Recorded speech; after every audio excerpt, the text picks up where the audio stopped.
مجھے کسی نے گیتا کی ایک آسان ٹرانسلیشن بھیجی جو میں نے پڑھنی شروع کی تو دروازے کھلتے گئے، کھڑکیاں کھلتی گئیں، اور بیسک سوال یہ تھا میرے ذہن میں کہ اللہ نے سب کو پیدا کیا ہے اور اللہ بہت ہی رحیم ہے، کریم ہے، بہت ہی کائنڈ ہے.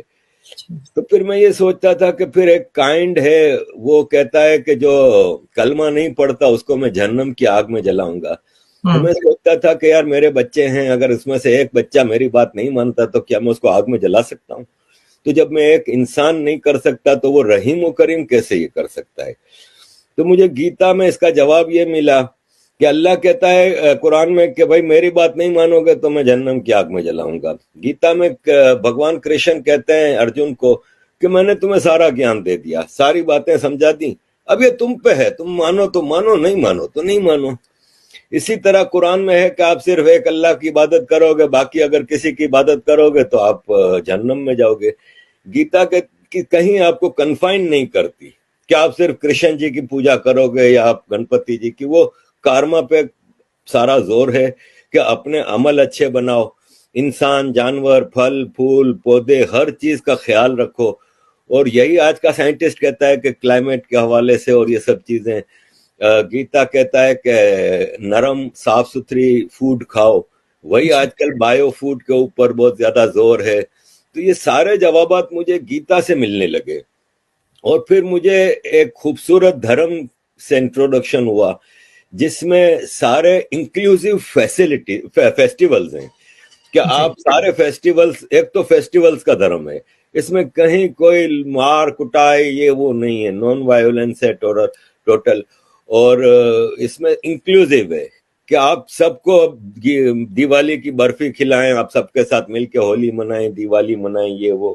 مسلمان کہتا ہے نہیں صرف ہمارے فیسٹیول مناؤ، باقی فیسٹیول منانا حرام ہے.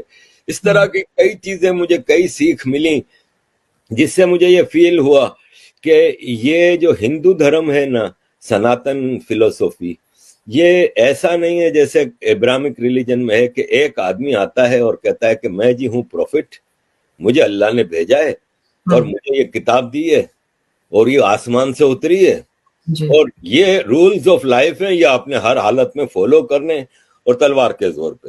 جبکہ سناتن 50,000 سال کے ایوولوشن سے بنا ہے اور یہ ایک دن میں ایک کتاب میں ایک آدمی نے آ کے نہیں دیا ہے.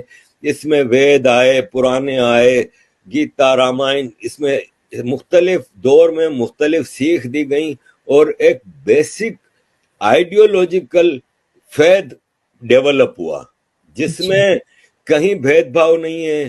ٹھیک ہے بعد میں کوئی کہتا ہے کاسٹ سسٹم آیا، یہ سب پولیٹیکل ہے. اور یہ جب انویڈرز کا زمانہ تھا اس میں ان چیزوں کو زیادہ ایکسپلوئٹ کیا گیا تاکہ مالائن کیا جائے ہندوازم کو، اور ابراہمک ریلیجن جنہوں نے یہاں پہ انویژن کیے تھے وہ اپنے آپ کو یہاں پہ فیمس کر سکیں یا ایڈجسٹ کر سکیں یا آکیوپائی کر سکیں.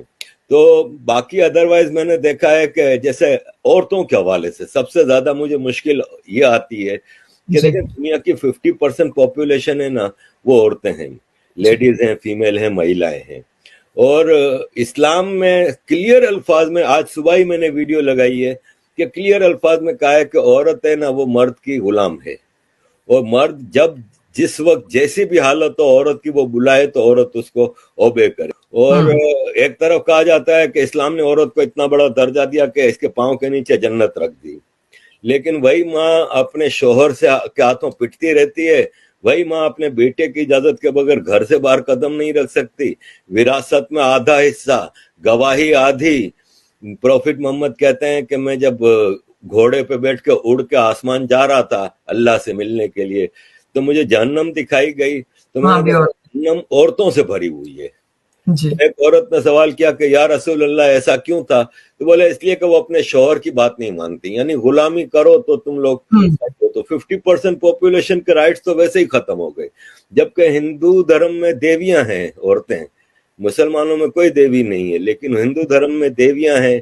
کہیں ہم نے ہسٹری میں ایسا نہیں دیکھا کہ بھید بھاؤ ہو کہ عورت کی آدھی وراثت ہے یا آدھا حصہ ہے یا یہ وہ. تو یہ ساری چیزیں تھی جس سے مجھے محسوس ہوا کہ the right path is to follow Gita, no other book.